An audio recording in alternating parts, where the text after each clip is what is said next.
numbers darker even than whatever was recommended, because who really knows? You know, we're talking about whenever we get to the outer ring of the sun. It's the hottest fucking thing yet known to in the universe, I believe, man. It's not some shit that I want to go out there and just watch all day long, okay? And definitely didn't think it was a great idea for every child in grade school to be out there looking at it whenever you've got one adult supervising 20 or 30 kids.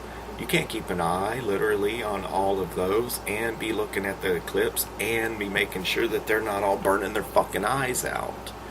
Because I did see an 82-year-old man that said that whenever an eclipse came through whenever he was 7 years old, him and his friend both dared each other to look at it. Their teachers weren't stopping them, and they had a better ratio of teachers to students.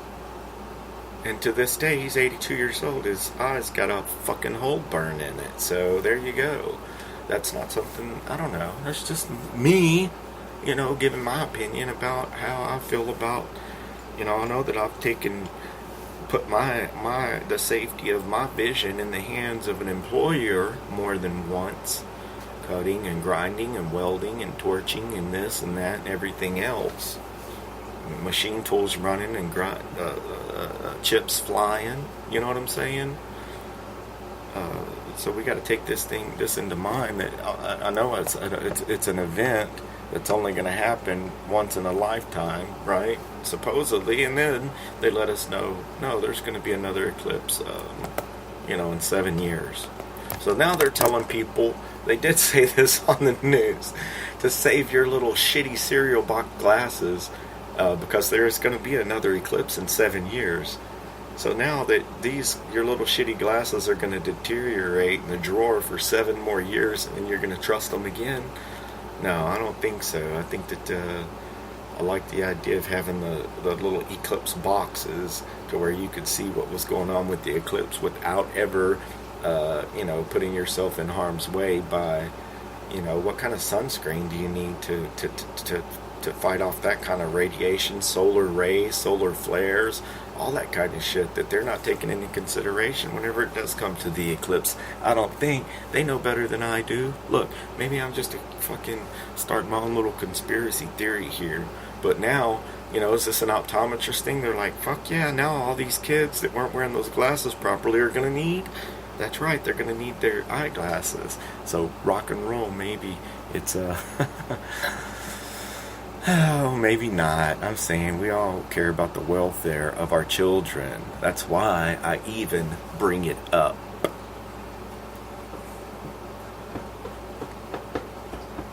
At this point in the show, we will, give your parents a call, send them a shout, send them an email, give them a hug, tell them you love them and that you appreciate them bringing your monkey ass into this world. Period. And if you do not have your parents around, they're looking down on you, and they're motherfucking proud of you. And we got, going on right around in Houston, man. This is another thing too. Is it bad judgment? How does this work? We got 2 rival high schools that are one of the high schools. We got Willow Ridge High School, Marshall High School, which happen to be rivals. Are they friendly rivals? Are they like football rivals? Which apparently they're not very far from one another, and sometimes that's how rivals work. Your girlfriend close enough for the other team to take your girlfriend away, then that creates rivalry. You start stealing mascots and stuff. So we have Willow Ridge and Marshall High School, and we got they're talking about unity and friendship, and I think it's going to be a fucked up mess because one of the high schools has mold. The mold hasn't been removed yet.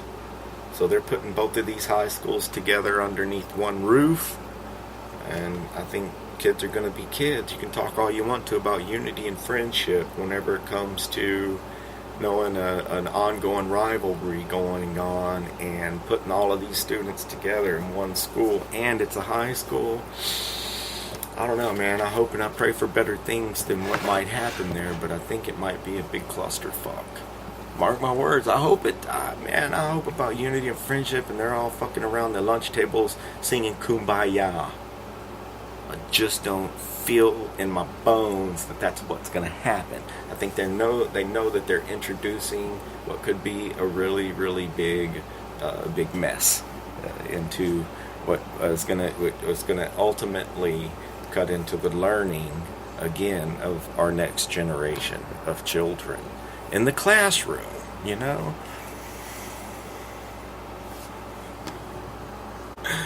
I cannot help but to laugh whenever I'll tell you all this next story about normally my older brother and I get together and we provide my father with some sort of transportation. I can say for the past 3, 4, 5 automobiles, you know, it's been a little bit of a challenge, but the last one was a Nissan Maxima, okay, and it was a good car. I mean, it always got him from A to B and stuff like that. So just to get into this a little bit, yeah. So I custom build motorcycles, and I do radio, and I even started doing radio about motorcycles because I am getting on up there as far as manhandling engines in and out of frames and stuff like that. It's not really to my liking these days, only because when we can use our brain and we can use the abilities that we have to teach other people some of the skills that we have, and it ends up paying the bills, then why not? You know what I'm saying? We can always turn over a new leaf and reinvent ourselves. And I'll always encourage the feeling of advancement, the sense of advancement and moving forward in life and living and growing as human beings together. You hear me? I'm saying. So we want a pickup truck, right? So we get him an older pickup truck, and we ended up putting a lot into it and getting it running, and then another thing too about selling things on Craigslist, ladies and gentlemen. I'm not gonna sell anything else on Craigslist. I'll put an ad in the paper. It's too fucking sketched out because talking about this truck, okay. Get the pickup truck, needed some head work done. So happens that have another brother that happens to be a master mechanic. He hangs glass, you know what I'm saying? But knowing that he knows how to, he can do cars, kind of like I build motorcycles. He can fuck with cars. And we take him the truck, get him to put new valves and all that kind of stuff in it, and we get it back. So I'm like, cool. We can go ahead and get rid of your old car. And so the old car is really just that. It's an old car. It's 16 years old, 17 years old. I thought it had 350,000 miles on it, so I'll put that in the ad. But the fact that it's, I know that it's got some stuff broken on it, and I know that it always makes it from point A to point B. You know what I mean? It has cold AC. The point is, it's let's say, $450 car. What exactly do you expect if you're going to get into this car and it's going to make it home? Right, that's a $450 car, clear paperwork. That's what I'm saying. So I didn't realize. I've talked a little bit about how shady Craigslist has become. It is a little bit sketched out. So okay, I put the car on the internet to sell it, and someone comes and looks at it. They're like, hey man, the car, it rides rough, it's not the car for me. I'm like, cool, thank you very much, have a blessed day. It's like, cool, give him a business card, tell him, look, at least check out Robcast Radio. You know what I'm saying? I had that kind of rapport with the first person. Another person shows up, and let me tell you something, man, this is where my spider senses started tingling a little bit, and they test drive the car, and hear them halfway around the road. They leave their car at the house, and I can hear them. I just tell them, look, take it around the block. If you go easy, this car will make it to wherever you need to go. If you're a mechanic, you're mechanically inclined, you work on your own car, this is for you. Other than that, if you don't know about cars or whatever, then it's not going to be the car for you. I'm encouraging people to bring their mechanic with them to check it out, because I had a mechanic check it out, and I even listed what he said, which was kind of right, a little bit wrong. Needed a CV joint. He thought it was the other side than it was. Regardless, okay? I'm not trying to fuck anybody around on a car that the junkyard would actually pay me as much or more than I'm asking for the car, because I think it would make someone a decent car if they put a little bit into it. It's going to get them on down the road. You know what I'm saying? Oh, so I hear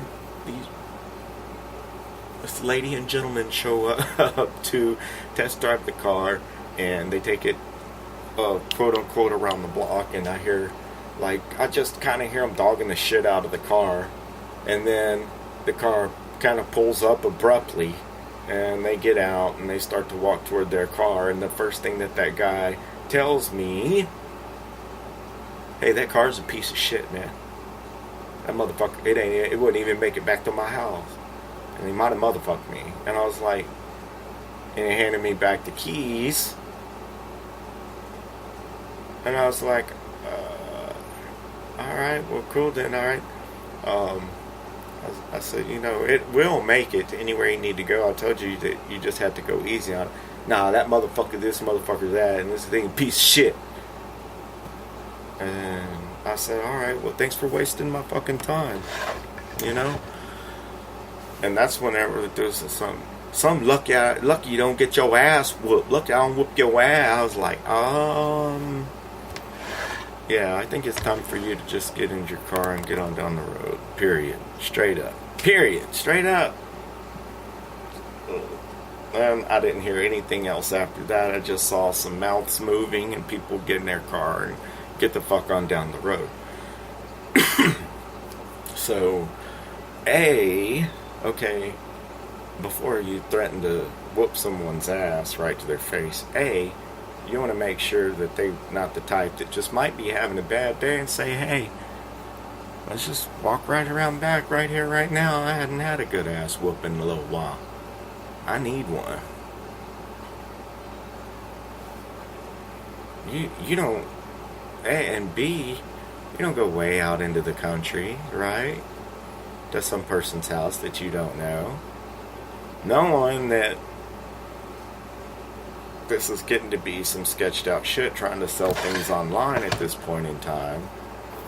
So, when you do threaten to whoop someone's ass, whoop your ass, get your ass whooped, or start whooping ass, make sure they don't have a big fucking hog leg stuffed underneath their shirt, you stupid son of a bitch. And also make sure, if you want to start whooping ass,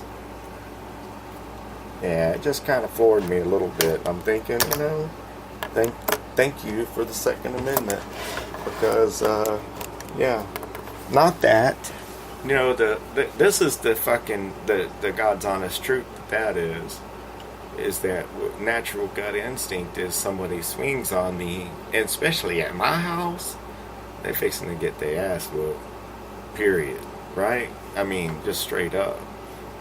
And then I'm going to have to call our sheriff and tell him, I'm sorry, Douglas, for wasting your time and everybody else's time, because these people wanted to act stupid on my property.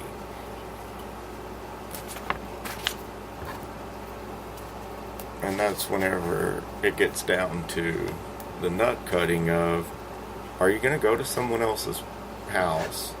You're going to take one of their possessions and thrash the shit out of it, and then you're going to insult them, and then you're going to try to assault them? The world's a better place than that, ladies and gentlemen, boys and girls. And, and I don't have time to deal with stupid people whenever it comes to bullshit like that. Whenever I've got my elderly parents that live in the house that he's coming to look at this car. So we're going to look out for them first. and you better know the neighborhood that you're going into, because I know every one of us are just a bunch of good country folk